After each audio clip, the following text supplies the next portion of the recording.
I'm Bill O'Reilly. Thanks for watching us tonight. What the Olympics say about the USA, that is the subject of this evening's Talking Points memo.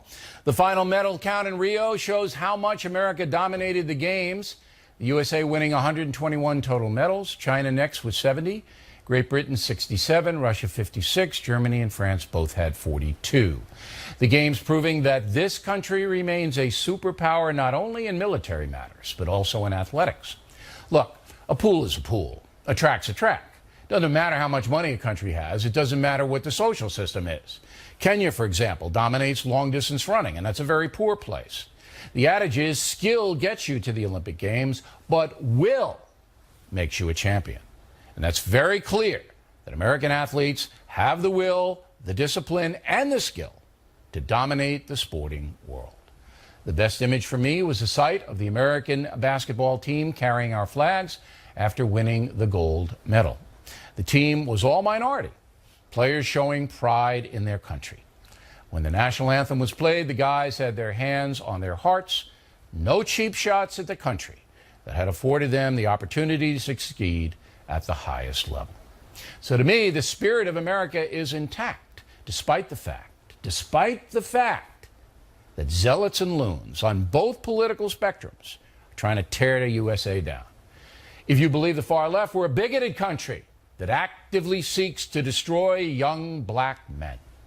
The crazy left also puts out that we want to persecute innocent immigrants, that our economic system is rigged to help the wealthy, that our social system intentionally punishes the poor. All lies, but they are spread by politicians and dishonest media who actively despise their own country. Talking Points is expounded on Black Lives Matter. There's no need to do that again here, other than to say the leadership of that organization hates America. On the other side, there are far-right cranks, the David Duke folks, who refuse to recognize the struggles and achievements of minority Americans. These are hateful people who deserve all the scorn they get. But remember, the media will viciously attack anyone on the far right who offends them, while many far-left people like George Soros get a complete pass. That's why the true image of the USA is not portrayed throughout the world, while rank propaganda often is. However, the truth was put forth by our Olympic athletes, who performed magnificently and once again proved that America is a place of tremendous achievement. Yes, the swimmer Ryan Lochte and his friends displayed narcissism and deceit. But other than that, our athletes represented America in a very positive way. We are indeed a country of achievement, opportunity, and success. If you work hard and you work smart and you are honest, you can make it here, no matter who you are. And that's the memo. Now for the top story reaction, joining us from Washington, Charles Krauthammer. And you say? Well, I agree what you said about the Olympic spirit. I agree what you said about the lies the left has told about America. But I'm not quite sure I see how one is connected with the other. Look, the reason that we dominate the medals is because we are, I think, the third most populous nation on earth. We are not the medal winner, the chief medal winner on a per capita basis. Well, there are a lot of Americans. We have a great sporting spirit. We have a great sporting history. We have a lot of great athletes. And as Ben Wattenberg once wrote, we are the only universal nation on earth, meaning we are composed uniquely, unlike any other country on earth, people from every region, every religion, every race, and they're all here, and each has their own specialties and all their excellence. I thrill at the Americans who win. I thrill also at the Kenyan who won the marathon. I mean, the idea that there's something different. There is something different. Between the American spirit and the spirit of the guy who won the marathon? Explain it to me. I will. We in America have the will to achieve in greater proportion than all the other countries. And that was proven on the battlefields of Europe in World War II, in the jungles in South Pacific in World War II, where we vanquished the evildoers. Our will did it. And that same spirit of achievement I saw in the Olympics. It's not that we're any better as people. It's that our culture, all right, is one of achievement. And that's still here despite the Bernie Sanders, everything's rigged, despite the media who hates the country because we're not socialist, despite the racial hustlers who put us down every time they can. The will of achievement is still here. That's my case. Last word. Of course it's still here. The will of achievement is also in that Kenyan. The will of achievement was also with the British Army when it fought with us in Europe and in the Pacific and won the war. The idea that we are unique in having will, we are unique in having a wonderful sporting spirit and history and training. And I would add one more thing which is interesting. We're the only major sporting nation that does not have a Ministry of Sports. It's all done by the volunteering, by donation, and by people and kids who grow up and want to be excellent. That's right. They want to be excellent. It's not like if you're Chinese and you're 9 years old and they pick you out of a class and they make you do it for 10 years. Here it is an expression of the spirit of excellence, and that's okay. But, you know, let's not get a little too chauvinistic here.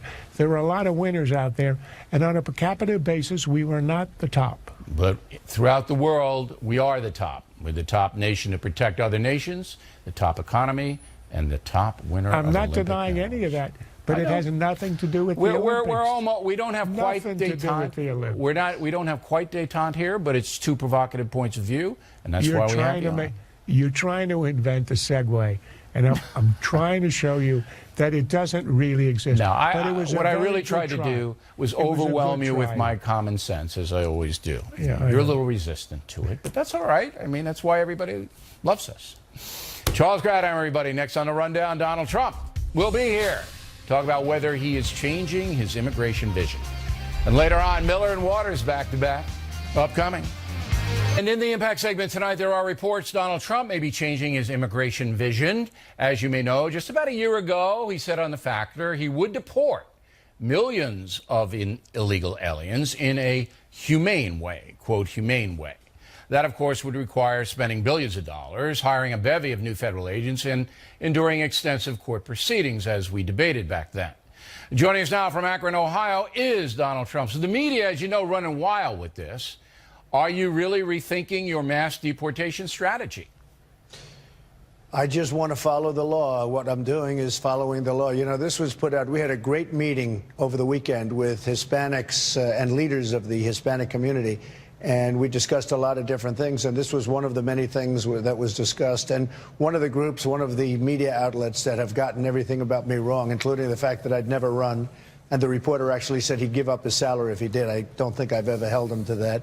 But one of these media outlets said that they had word from one of the people. It turned out to be false. In fact, the people all denied it, Bill, and I think you probably have seen that. But I want to get on the record once again. We had a great. Well, let me explain to you. We had a great meeting with Hispanic leaders. Yeah. It was at Trump Tower, and it was very, very. I think it was very obvious what took place because they came out and they said exactly what took place, but the media got it wrong. We're going to obey the existing laws. Now, the existing laws are very strong. The existing laws. The first thing we're going to do, if and when I win, is we're going to get rid of all of the bad ones. We got gang members, we have killers, we have a lot of bad people that have to get out of this country. We're going to get them out, and the police know who they are. They're known by law enforcement who they are. We don't do anything. They go around killing people and hurting people, and they're going to be out of this country so fast your head will spin. We have existing laws that allow you to do that. As far as everybody else, we're going to go through the process. What people don't know is that Obama got tremendous numbers of people out of the country. Bush, the same thing. Lots of people were brought out of the country with the existing laws. Well, I'm going to do the same thing, and I just said that. Okay, but here's what everybody wants to know. We want to do it in a very humane. Okay. We want to do it in a very humane manner. You're going to have to go through the court system when you deport, as they have to do now. That means you're going to have to add federal judges. You're going to have to do a lot of things to make this thing efficient.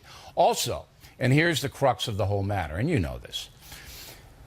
The actual seizure of human beings, taking them from their homes and putting them in a detention center so that their illegal alien status can be adjudicated, Do you see You don't that have as to something? put him in a detention center. Bill, you're the first one to mention detention center. You don't have to put him in a detention center. All right, so you wouldn't do We that. will You'd keep find them out in their who these homes. people. No, I never said. I never even heard the term. I'm not going to put them in a detention Well, center. No. you cited We know that Dwight there are Eisenhower. Probably, Mr. Trump, you cited well, Dwight that's Eisenhower on this but that was a program. lot. It was in 1952. Right. Who, by the way, deported tremendous numbers. Well, he millions and rounded millions of them people. up. I mean, he did do that. He took them out. And so when you cited him as an example of someone that you would emulate, that's what the conclusion is. Yeah, I said that it's something that has been done in a very strong manner. I don't agree with that. I'm not talking about detention centers. I have very, very good relationships with a lot of people, a lot of Hispanic people. We're talking about it. We're going to get rid of the bad ones. The bad ones are going to be out of here fast. And you know there are plenty of bad ones. Gang members, gang leaders. Sure, you absolutely. look at Los Angeles, you see what's happening. Right. They're going out fast. They're going to be out of here so fast your head will spin. As far as the rest, we're going to go through the process like they are now, perhaps with a lot more energy, and we're going to do it only through the system of laws. Okay. Good. Now, I want to play you... And by the way, Bill, that are in existence. I know. I mean, they haven't enforced immigration law since Ronald Reagan in this country. Everybody knows that. Now, let's turn to violent crime. I want to play a short soundbite of what you said recently. Go. The chaos and violence on our streets and the assault on law enforcement are really and truly an attack against all peaceful citizens. If I'm elected president, this chaos and violence will end, and it will end very, very quickly. So, how? You have in Chicago a problem. Did you know that murders in Chicago are up 50% this year from last year? I know it. I know it very well. And they It's can't. out of And they control. can't solve it. They can't solve it. State of Illinois, City of Chicago can't do it. Well, you know why they can't solve it? Well, Because wait, I don't but think no, I they wanna know- have the right people in charge. So, all in right. terms So of the police force. specifically, I don't think- how I do don't you think- do it? How do you do it? I know police in Chicago. If they were given the authority to do it, they would get it How? done. How? You have unbelievable. How? By being very much tougher than they are right now.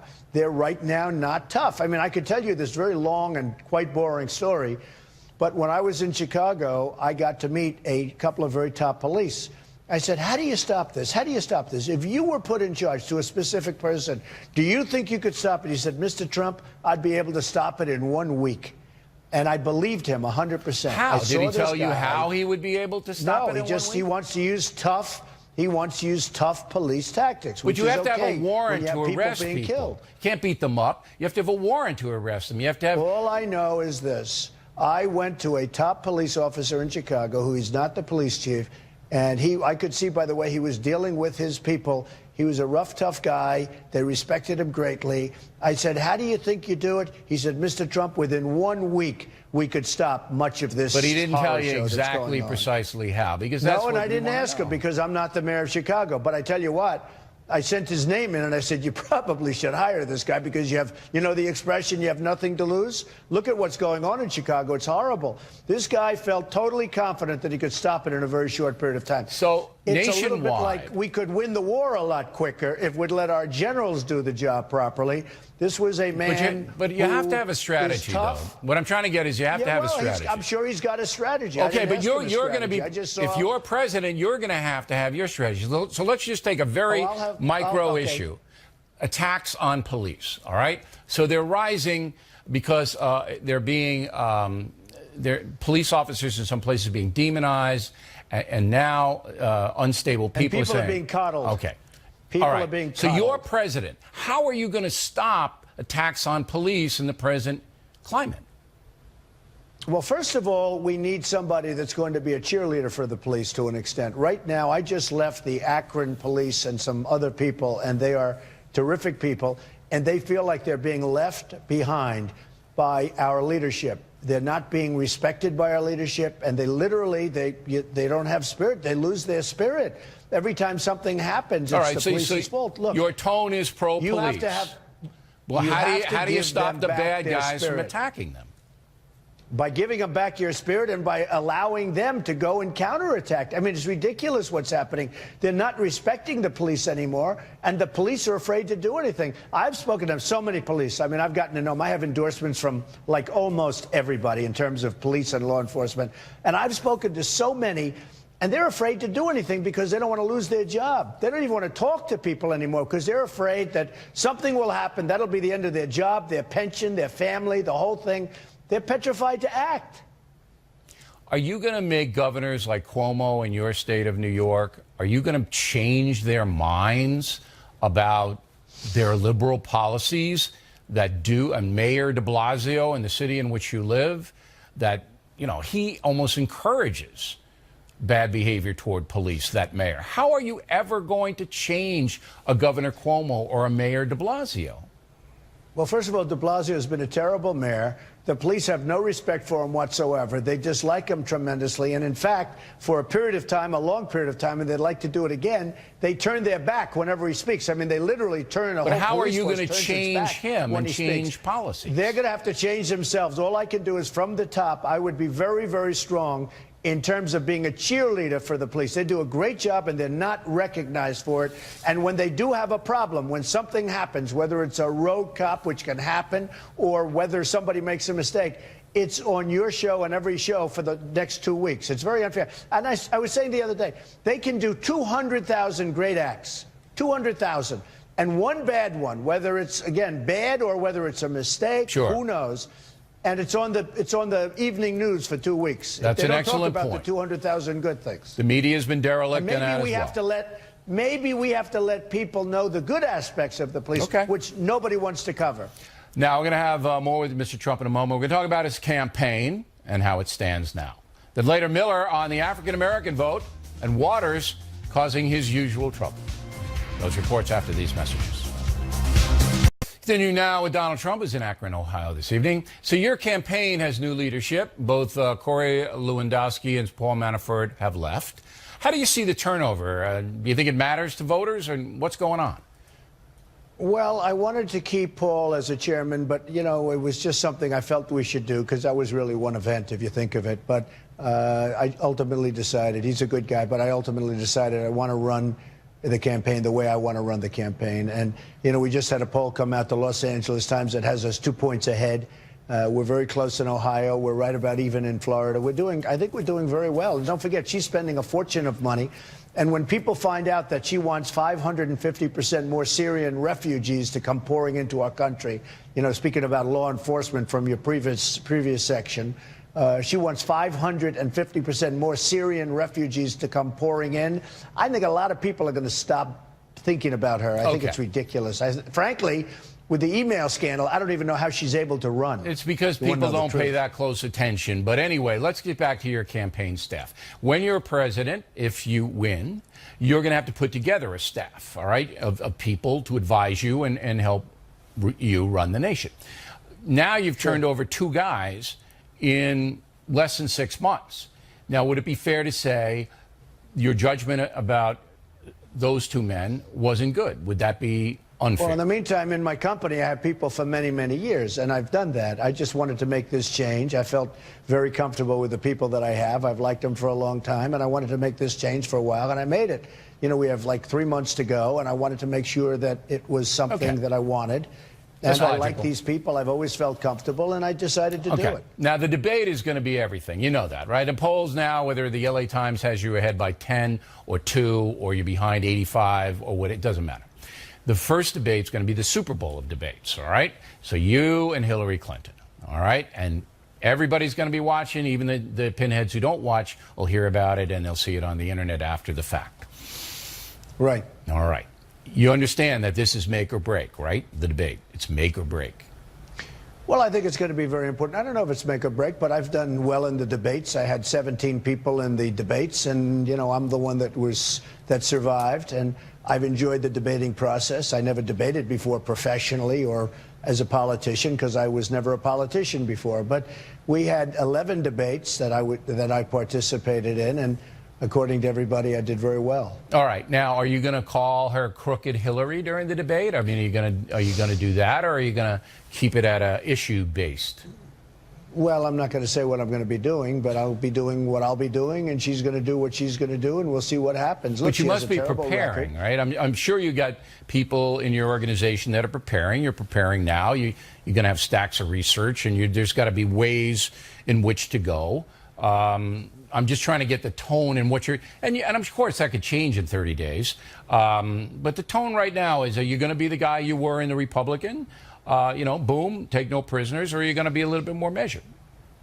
Well, I don't want to really say that. I'm not sure exactly which way I'm going to go, but I may be the way I was, and I may be a much different person. I can't tell you. All right. I don't think I'd tell you. You know what? If I knew, I don't think I'd tell you, frankly. But it'll be an interesting period of an hour and a half, I guess, can't scheduled wait. for. And I can't probably wait. a pretty big audience, almost as big as the O'Reilly factor. Well, right? you should Not have me quite, but moderate almost. the debate. okay with me. It's gloves off. I'll bet you'd be fair, too. All I I want would. is a fair moderator. I'll be absolutely That's all fair I to want. both of you, as I have been in this campaign so far. My job is to let the folks see you and Secretary Clinton as best I can put you in focus. Not to push any agenda and not to do anything. And you know that. You get mad at me sometimes. But that's my job. Last question for you. They have said that this has been the worst 2 weeks of your campaign, all right? And now you have the new management, and now you're doing things a little bit differently. Do you feel that the last 2 weeks, beginning pretty much with the Muslim family, were the worst part of the campaign? I don't think so. I mean, they'd ask me a question, I give them an answer. Like, for instance, when I said that President Obama was the founder of ISIS and he's going to get the MVP award next week, and then they say, well, Mr. Trump knows he wasn't the founder of ISIS. You know, they take it and they dice it up and chop it up. Sure. And it's very unfair. No, I don't think so. I think I've done very well. I think, frankly, the media, and you know this because you cover it all the time, in the history of politics, there's never been a more hostile media than to Donald Trump. So they'll take a perfectly good statement that I make, dice it up, chop it up, and then cover it for 3 days solid on some of the other networks. You may be right about that. Not too much. You may be right about that. I think we did very well, and I think the last week, and I think you've seen this, I think the last week has been the best week that I've ever had from the beginning, and that starts with the primaries. And most people have said that the last week, because you're doing the speeches now, and you're not calling anybody names. But always keep this in mind: the media did not like Chester Arthur very much. So I don't think it's at the level of you, but Chet got hammered a little bit. All right, Mr. Trump, as always, thank you for your time. We appreciate you being accessible, and we're hoping Hillary Clinton will come on The Factor as well. Plenty more ahead as The Factor moves along this evening. Dennis Miller, some thoughts on the African-American vote and the controversy surrounding it. And Waters, churning the waters. How many Teamsters does it take to pave a road? 37. You got a problem with that? I don't. We hope you stay tuned for those reports. Campaign 2016 segment tonight. A new poll of Ohio voters by Monmouth University says that Hillary Clinton is now leading Donald Trump there, 43-39. And joining us now from St. Petersburg, Florida, Jessica Ehrlich, a Democrat, and from Washington, Katie Pavlich, registered independent, just like me. So your reaction to the interview with Trump, Katie? Well, I think that he is clearly showing that he's narrowing down what he wants people to hear on the campaign trail. I really liked him talking about criminal aliens in this country rather than talking about the broad spectrum of illegal immigration. I also think that he's sending a message that he can actually send home a little more on that issue in the sense of rewarding people who want to come to this country legally, reforming the legal system so it's more streamlined, and then get to those who decide to break the law. Deporting criminal aliens in this country should be a priority. We spend $1.8 billion per year jailing and dealing with these people, so there's no excuse for that. And there's no reason they should be in the country. But the other thing, too, on that point is if you don't have border security, these people keep coming back. The Kate but there's no question that Trump will put the wall up if he's elected. So we don't have to get into that anymore. He's going to do that. I think there is a question of that, actually, but we'll see. I disagree 100%. Donald Trump will have to build that wall by executive order or any other means. He will have to do that. Now, from your vantage point as a Democrat, Jessica, what jumped out at you in that interview? Well, I think that he needs to start watching a little bit more O'Reilly factor, because he missed the memo that the biggest bête noire of going on for one of your debates is to have specificity. And I think over and over again it was clear that Mr. Trump's policies lack any kind of specificity. He says, I spoke to this guy, I spoke to that guy, they're going to come in and do this, that, and the other thing. Yes, he is sharing the general outrage that voters feel in this country, but he's not giving any plans to fix it. He just says, I'll do it and I'll do it better. Well, you know, that's not necessarily how things work in Washington and when you're the president of the United States. No, but it got him the nomination, did it not? It did, but now we're facing a general election, and that is very different than just, you know, beating a field of 16 where the numbers were such that he was able to carve things out. But he's still very close to Hillary Clinton. And despite all the gaffes, he's still very, very close to her with a lack of specificity. You're right. Yeah. Okay? And I think that his strategy is basically, look, I'm going to do the broad strokes, and that people are emotionally with me, I'll win. Do you think that's what's happening, Katie? Well, look, it's not like Hillary Clinton has provided exact details of her plans either. I mean, every speech she gives, she spends at least half the time going after Donald Trump rather than talking about the details of But she her goes plans. after him specifically. Not necessarily. Oh, yeah. She paints him No, as a no, bad no, no, guy. no, no. She paints him as a bad guy, that kind of thing. But she Yeah, I mean, doesn't she's tell us look. all the details The of negative what she wants to campaigning do. against Trump, I think, is in the forefront of the Clinton campaign. Would that be Of course it accurate, is. Jessica?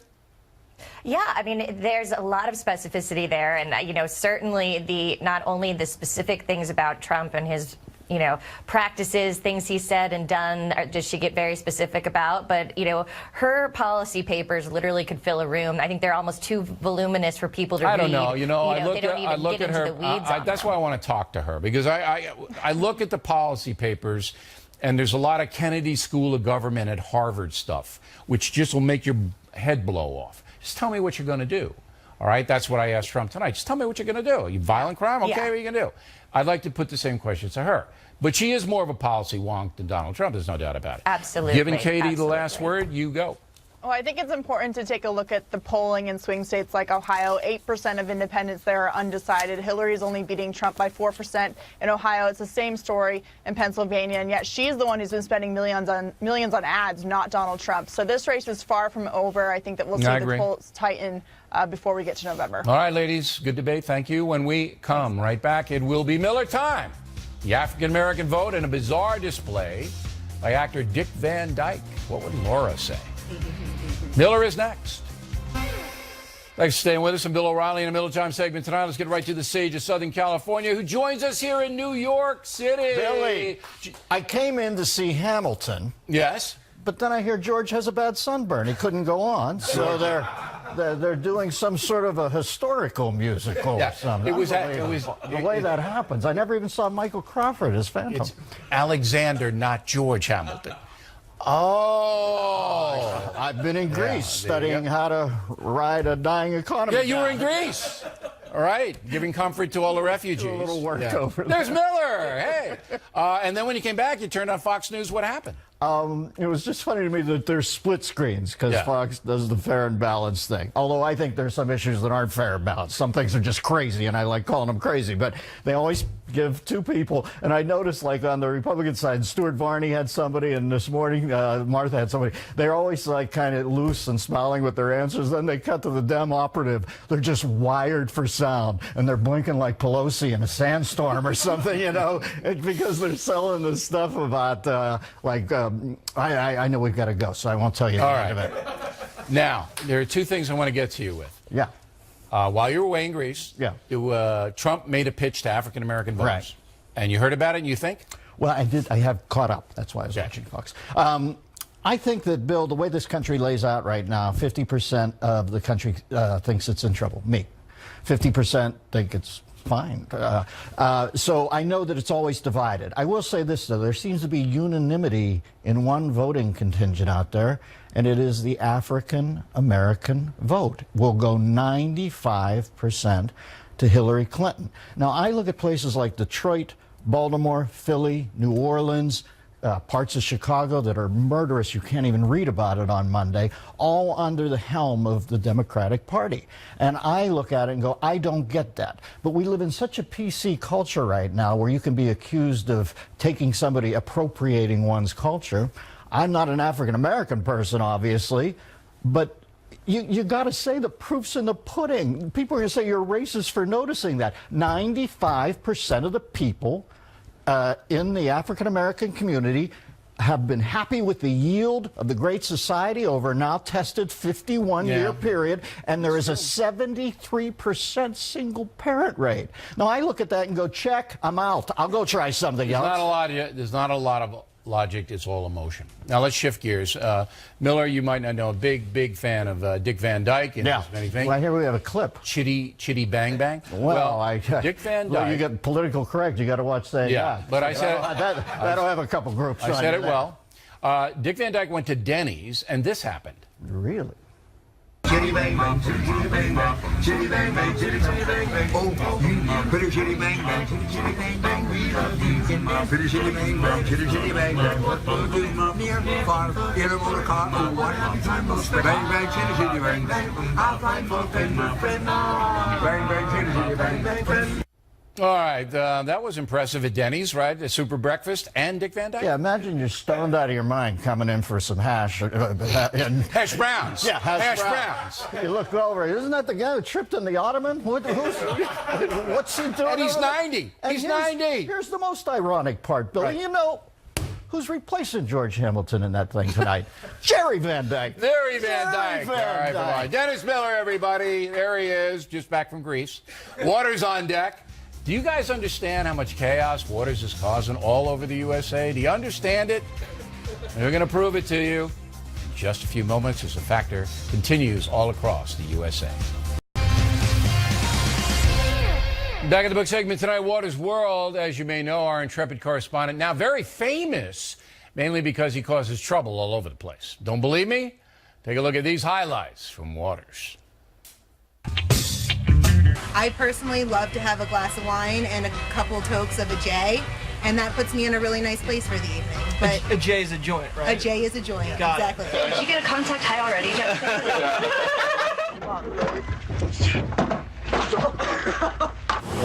What do you feel like right now? I feel very calm. Is that a joint, man? You don't have the munchies? I don't. Do you?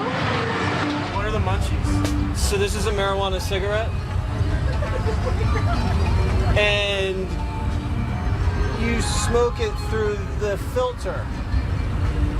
Yeah? I won't go schizo, will I? Stop laughing, man. Some donuts. Waters World donut going down the hatch. That boy is a P.I.G. pig. Now, if a man says to a woman, I love your shoes, do you find that offensive? Not at all. Yeah, I think that could really be taken as a microaggression. I really admire your shoes. Now, if I tell a woman, oh, I love your shoes. It's fine, I think. Do you have a foot fetish? Yes. Right. Don't women like compliments? They should, unless they're crazy. A lot of them are. If you see someone and you say, oh, where are you from? That's just something that is really disproportionately targeting people and trying to pigeonhole them in a certain way. It might hurt someone's feelings, make them feel like they don't belong in the area, so it might be a bit hurtful to them. Are you offended when I ask you, where are you from? No. Where are you from? I'm from India. How about you? Oh, I've been here for a while. I'm kind of a big deal. People know me. Do you have a problem with Christmas break? Yeah, Christmas. Oh! You're gonna get coal in your stocking. Ho, ho, ho. I think that hat might be a microaggression. I don't care. Doesn't bother me. I want you to say in Indian, I'm Waters and this is my world. Love it. Road workers causing traffic delays. Not a pretty sight, very heavy delays. How many Teamsters does it take to pave a road? 37. You got a problem with that? You got trouble right here, bub. You think I'm cut out for this line of work? They'll probably make you get coffee and stuff. Hey, it's your first drink. I thought you said that you were all right, Spider. If you guys need any help with anything on the site, you let me know. You got it? It's a man's job. You're a man, aren't you? Aren't you? Yeah, what do I have to do? Work hard. Nah, I'm out. What union are you in? Local 40, the iron workers. Iron workers? Yeah, I work with a lot of iron on the golf course. Stand clear, boy, and keep your eye on the ball. Is this where you guys bury the bodies? You could put 3 bodies in there. How long are you going to ride O'Reilly's coattails, anyway? As long as I need to. How do I look? Pretty good. That looks amazing on you. Can I do the waters thing? Yeah, you ready? Your waters. And this is your world. Does that sound good? I'm Waters. Who? And this is my world. I know you are. But what am I? All right, Waters on vacation, so that's why we did that. In a moment, factor tip of the day, a bumper sticker not flattering to me. The tip, moments away. Factor tip of the day, an anti-factor bumper sticker. In a moment, where do you see this? But first, 3 weeks from tomorrow, Killing the Rising Sun will hit the marketplace. Advance order is very strong, more than 1 million copies first run. And if you pre-order the book on BillO'Reilly.com, you'll get it first. Also, if you become a BillO'Reilly.com premium member, you'll get it free. So it's a great time to sign up or re-up and continue getting our inside coverage of the presidential campaign on your daily newscast, the No Spin News, just for PMs. Now, Killing the Rising Sun is written in the same style as Killing Patton. It's about the last 6 months of World War II in the Pacific. Big atom bomb component in the book, stuff you'll never have heard. And I think you'll like it. Now the mail. Kathy O'Toole, Carrollton, Texas. O'Reilly, your guest, who said she was offended by Ellen tweeting a cute picture of her riding on the back of Mr. Bolt, is part of the problem. He liked the picture, knowing it was a compliment with no racist intent. Elizabeth Herb, Millersville, Pennsylvania. O'Reilly, thank you for pointing out that many of us are disgusted with the phony political correctness. Your guest hurt her own cause. Greg Peters, Trinidad, Tobago. I retweeted Ellen's picture and pointed out how unfair it is to accuse her of racism. A few people accuse me of low intelligence. PC has invaded my country. Vincent Curtis, Hamilton, Canada. Bill, you are wrong to criticize France for wanting to ban Muslim women from covering up while swimming. The burkini is not part of French culture, but the bikini is. The French are entitled to decide for themselves what's appropriate. It's the bikini or nothing. Let me get this straight, Vince. According to you, all ladies swimming in French waters should be required to wear bikinis or nothing. Is that what you're saying? Good grief, man. Are you related to Hefner? Gene Walker, Huntley, Illinois. The report from Jesse Waters at the new Ground Zero shopping mall was his finest hour. He did not make fun of those he interviewed. For once, I could begin to like him if he kept this up. I wouldn't count on that, Gene, but we'll see. Sharon Newpower, Charlotte, North Carolina, recently received my free gift, becoming a BillO'Reilly.com premium member. The pen and mug are high quality, and knowing you give your profits to charity makes my satisfaction even sweeter. Well, I appreciate that, Sharon. Welcome aboard. Sumiko Post, Hawthorne, California. Love Legends and Lies, The Real West, and the Patriots. What's next? Legends and Lies, The Civil War. Sumiko, we're shooting it now for next spring. Legends and Lies, Patriots book, still going great, still smoking. We hope you check it out. Finally, the factor tip of the day. There is a bumper sticker being sold. It's very curious. It says, "You keep your Bill O'Reilly, I'll keep my Bill O'Rights." How delightful. Cost 40 cents, appropriate, considering the accuracy of the message. Come on. Also, they may be keeping the price low for all you Bernie Sanders fans out there. Now, the bumper sticker comes out of a far left outfit in Minneapolis, and I really don't understand it. I'm all for the Bill of Rights, as everybody knows, and one of our most cherished freedoms is that folks have a right to be morons, which this bumper sticker company has truly embraced. Factor tip of the day. And that is it for us tonight. Please check out the Fox News Factor website, differentfrombillO'Reilly.com. Also, we'd like you to spout off about the Factor anywhere in the world. O'Reilly at FoxNews.com, O'Reilly at FoxNews.com, name and town if you wish to opine. Word of the day, no bathos. Writing to the Factor. And tomorrow, a special report on what celebrities are tweeting about Donald Trump. Oh, man. Again, thanks for watching us tonight. I am Bill O'Reilly, and please always remember that the spin stops here. We're definitely looking out for you.